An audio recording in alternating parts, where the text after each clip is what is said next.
दोस्तों, सोचिए, रेगिस्तान के उस देश में जहां सुबह की शुरुआत भी अंडों से होती है और शाही दावतों की चमक भी उन्हीं से बढ़ती है, वहां अचानक एक ऐलान होता है।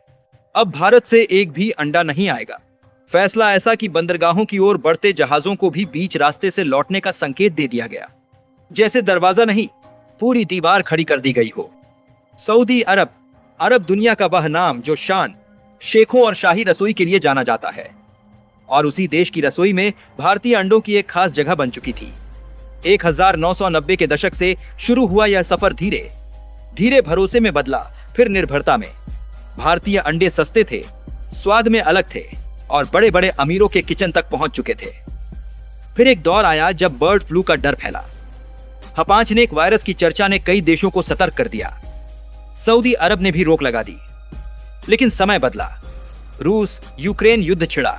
यूरोप में फीड की कमी हुई। दाम आसमान छूने लगे। खाड़ी देशों में स्थानीय उत्पादन लड़खड़ाया। और जब चारों तरफ से रास्ते बंद हुए, तब एक बार फिर नजर भारत पर आकर ठहर गई। भारत तैयार था, उत्पादन क्षमता मजबूत, कीमतें काबू में। देखते ही देखते भारतीय अंडों की डिमांड सऊदी बाजार में उछल पड़ी।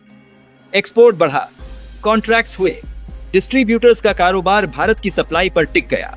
हर साल 149 बिलियन से ज्यादा अंडों का उत्पादन। दुनिया के सबसे बड़े उत्पादकों में शामिल भारत। तमिलनाडु से लेकर आंध्र प्रदेश तक फैले विशाल पोल्ट्री हब। सब कुछ एक नई ऊंचाई की तरफ बढ़ रहा था। और तभी कहानी में अचानक झटका लगा। Saudi food and drug authority ने हेल्थ सेफ्टी का हवाला देते हुए करीब 40 देशों से पोल्ट्री और अंडों के इंपोर्ट पर बैन लगा दिया। लिस्ट में भारत भी शामिल।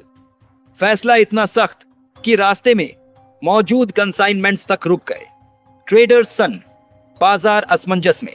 ऊपर से यह ग्लोबल सेफ्टी मूव लगता है, लेकिन असली असर उन देशों पर पड़ा जिन पर सऊदी बाजार सबसे ज्यादा निर्भर था, और भारत उनमें से एक था।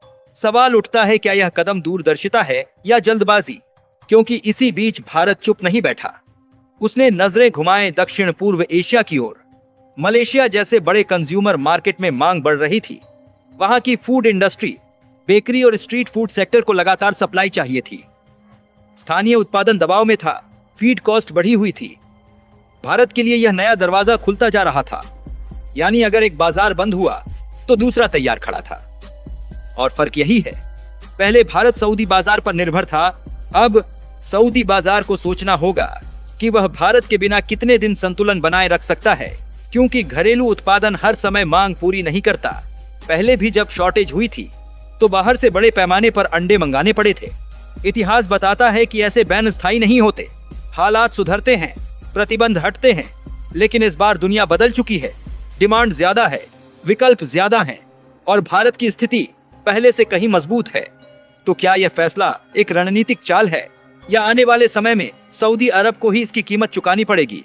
क्या कुछ महीनों बाद वही देश फिर से भारतीय अंडों की ओर देखेगा? कहानी यही खत्म नहीं होती। असली मोड़ शायद तब आएगा जब बाजार का दबाव अपना असर दिखाएगा, और तब पता चलेगा कि किसने किसे ज्यादा जरूरत थी। अब जरा तस्वीर को और गहराई से देखिए। यह मामला सिर्फ अंडों का नहीं है, यह भरोसे, रणनीति और भविष्य की दिशा का खेल है। ऊपर से यह हेल्थ सेफ्टी का फैसला दिखता है, लेकिन अंदर ही अंदर यह संकेत भी हो सकता है कि सऊदी अरब अपने फूड सप्लाई सिस्टम को पूरी तरह नए सिरे से बनाना चाहता है। संभव है कि आने वाले समय में सऊदी अरब अपने यहाँ बड़े पैमाने पर पोल्ट्री फार्मिंग में निवेश बढ़ाए। वह विदेशी सप्लाई पर निर्भर रहने के बजाय टेक्नोलॉजी और ऑटोमेशन के जरिए घरेलू उत्पादन को मजबूत करने की कोशिश करे। अगर ऐसा होता है तो यह सिर्फ भारत के लिए नहीं, बल्कि पूरे मिडिल ईस्ट एक्सपोर्ट मार्केट के लिए एक बड़ा बदलाव होगा। लेकिन यहाँ एक और परत छुपी है। फूड सिर्फ व्यापार नहीं होता, यह राजनीति और कूटनीति का हिस्सा भी होता है। जब कोई देश अचानक 40 देशों पर रोक लगाता है, तो वह सिर्फ बीमारी से नहीं, बल्कि अपने बाजार की ताकत दिखाने से भी संदेश देता है। यह एक तरह का संकेत हो सकता है कि सऊदी अरब सप्लायर्स को यह याद दिलाना चाहता है कि अंतिम फैसला उसी के हाथ में है। अब सोचिए, भारत क्या कर सकता है? अगर भारत इस मौके को समझदारी से पकड़ ले, तो वो सिर्फ नए बाजार नहीं ढूंढेगा, बल्कि अपने अंडों को ब्रांड की तरह पेश करेगा। आज तक भारतीय अंडे सस्ते और भरोसेमंद माने जाते थे, लेकिन आने वाले समय में उन्हें प्रीमियम और सेफ बनाकर पेश किया जा सकता है। अगर भारतीय अंडे पर भरोसेमंद माने जाते थे, हेल्थ सर्टिफिकेशन और क्वालिटी कंट्रोल को और मजबूत कर देता है, तो वह उन देशों में भी एंट्री पा सकता है जहां अभी तक उसकी पहुंच सीमित थी। एक और बड़ा बदलाव यह हो सकता है कि भारत धीरे धीरे सिर्फ कच्चे अंडे नहीं, बल्कि प्रोसेस्ड एग प्रोडक्ट्स जैसे पाउडर और लिक्विड एग्स के एक्सपोर्ट पर फोकस करे। इससे मार्जिन भी बढ़ेगा और बाजार भी स्थिर होगा। अगर ऐसा हुआ तो यह बैन उल्टा भारत के लिए फायदे का सौदा बन सकता है। सऊदी अरब के लिए असली परीक्षा तब शुरू होगी जब वहां लोकल मार्केट में कीमतें बढ़ेंगी या सप्लाई में कमी दिखेगी। आम उपभोक्ता जब असर महसूस करता है तब फैसले बदलते हैं। अगर घरेलू उत्पादन उम्मीद के मुताबिक नहीं बढ़ा तो कुछ महीनों में ही दबाव बन सकता है और तब सऊदी को पुराने भरोसेमंद सप्लायर की याद आ सकती है। लेकिन इस बार समीकरण अलग होंगे।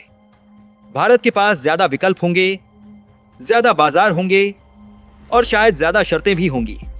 सबसे दिलचस्प संभावना यह है कि यह पूरा घटनाक्रम एशियाई देशों के बीच एक नया फूड ट्रेड नेटवर्क बना दे।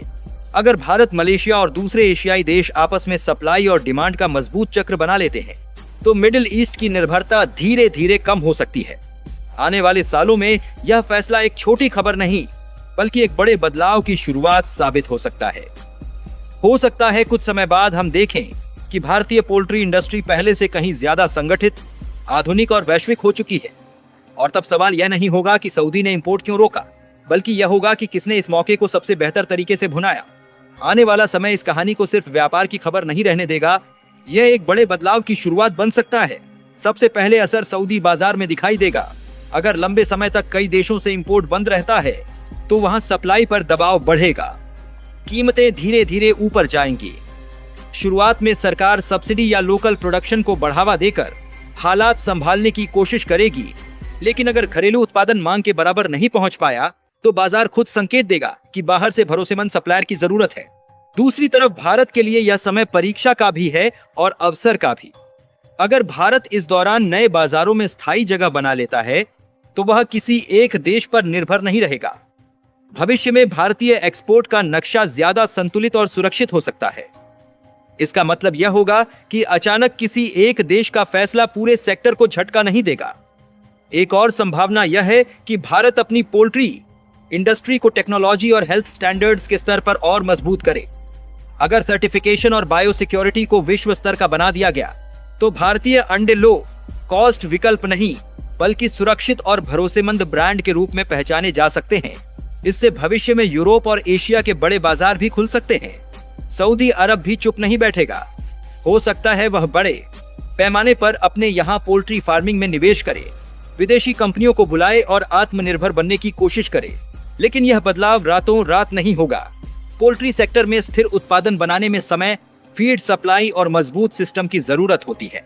सबसे दिलचस्प मोड़ तब आएगा जब दोनों देशों को एहसास होगा कि फूड ट्रेड सिर्फ खरीद फरोख्त नहीं बल्कि रणनीतिक रिश्ता है। भविष्य में समझौते पहले से ज्यादा सख्त शर्तों और बेहतर स्वास्थ्य मानकों के साथ हो सकते हैं। अगर वैश्विक स्तर पर फीड की कीमतें स्थिर हो जाती हैं और बर्ड फ्लू का खतरा कम होता है तो यह पूरा संकट कुछ सालों बाद एक अस्थायी झटका साबित हो सकता है।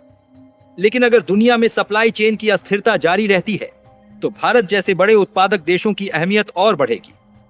आने वाले वर्षों में यह तय करेगा कि कौन देश जल्दी सीखता है और कौन बदलाव को अवसर में बदलता है।